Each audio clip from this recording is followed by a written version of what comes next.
Most of the time, when I want to access geospatial data, I'm not actually accessing that raw geospatial data. Instead, I use packages to help me bring in geospatial data. In this lesson, I'm going to show you a couple of packages to access global geospatial data. I'll also show you a couple of packages to enable those of us in the US to access geospatial data from here. The first package I'm going to show you is called Our Natural Earth. It allows you to bring in data from the Natural Earth Map Data Service directly with R. Natural Earth provides free geospatial data. It's got things like borders of countries, places, etc. And it's a great resource if you want to make some maps. So to use it, you of course have to install it. And then after that, I'm going to run library Our Natural Earth. There is a function called any_countries that will allow us to bring in data on all countries. So let me actually put this here, all countries. Now, you might remember I showed this in the very first lesson, just to show you how easy it was to bring in data. You can see it's got a ton of variables. But most importantly, when we get to the top, it is geospatial data. And if I run library map view and then run map view, you will see that we have all the data on our countries. There's several arguments you can use. Here on line 14, you can see that I am filtering to only include one continent. So I'm saying continent equals Africa. And when I run that, you can see I just get Africa. One thing to note at this point is that country boundaries are inherently political, and different packages in R handle conflicts over borders differently.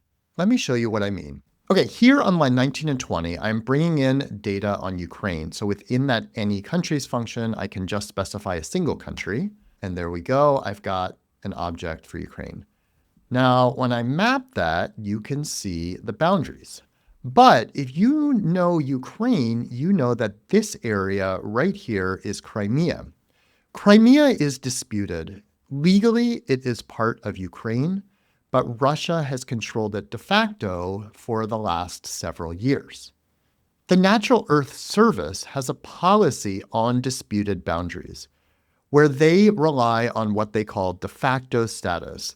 So because Crimea is de facto controlled by Russia, the boundaries that they show reflect this. Many rightfully dispute this policy. And the good news for those of us who are R users is that there's another package that you can use that relies on de jure or legal status for these disputed boundaries. What you're looking at here is the GitHub repo for the R Geo Boundaries package. It doesn't have a nice documentation website, but it's a great package. Our Geo Boundaries is actually not on CRAN at the moment, so just use these instructions and install it using remotes ;install GitHub. Okay, so I've installed it and I run library R Geo Boundaries, and here I can use the Geo Boundaries function.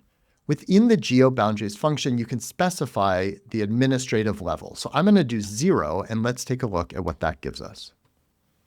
Okay, so if you're running this code yourself, you probably noticed it goes pretty slow. It's, I think, because it's very detailed. So you can see the polygons have a lot of details. But you can see that it gives us the entire world.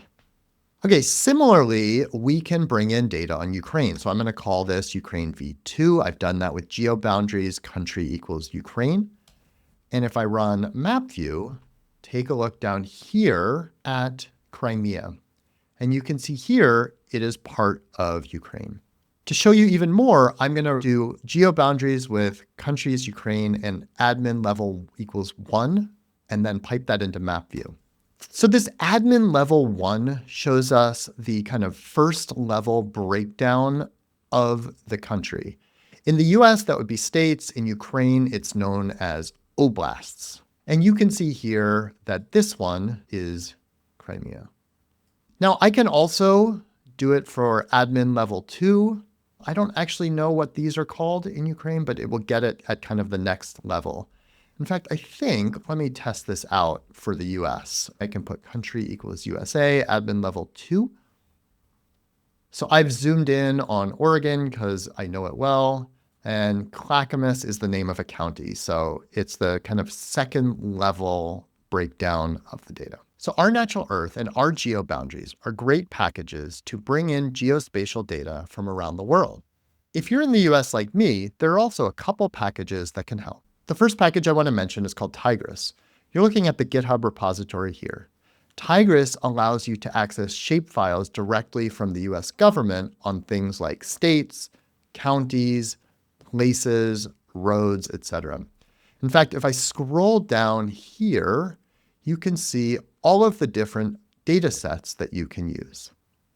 So to show you how this works, I'm going to run library Tigris, and I'm going to import US states using the states function. So if you saw back here, there is a function.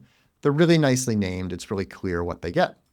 So US states, if I take a look at that, pull this over here, you can see what we've got. We've got a bunch of other information as well as, of course, the geometry column. And I can plot that with map view to see the states. I can also bring in counties. So I often bring in data on counties in Oregon. So I'm doing counties and there's an argument for state. So state equals Oregon. I'll just skip down to here and show map view and you can see all of the counties. Tigris is made by a developer named Kyle Walker. Kyle is also the developer of the Tidy Census package, which allows you to access data directly from the Census Bureau. And the really cool thing is you can access that data from the Census Bureau alongside geospatial data, which makes it really easy to plot that census data on maps. So we are looking at the documentation page for Tidy Census. It's really great. I would recommend checking it out. It's got some examples of how to use spatial data in Tidy Census, which is really helpful. Similar to working with the Location IQ geocoding service, you need an API key in order to access data from the US Census Bureau. I've got the website up here where you request that API key. All you do, as you can see, is just enter an organization name and your email, and you should get the key right away. Once you have your API key, you can just type the function census API key, you add it here. And what I would recommend you do is set the option install equals true. What that will do is it will set it so that you don't have to enter your census API key each time you use it. You just do it once and then it will work for the rest of the time. After we've installed our API key, we can now go ahead and just run library tidy census. There are multiple data sets that you can access. I typically access two. The American Community Survey, which is done every year, and the decennial census, which is done every 10 years. I'm going to show you how to work with American Community Survey data, but it's really similar if you want to work with decennial census data, and that is documented on the Tidy Census website. So the first thing you need to do is figure out kind of what variable you want to work with. So I have written some code here. There's a function called load variables where you can tell it which year, which data set you want to work with. ACS5 means the 5-year ACS data set. If that's something you've never heard of, don't worry about it. It probably means you don't work with ACS data, in which case feel free to skip the rest of this video. But let's say, for example, I want to get median household income.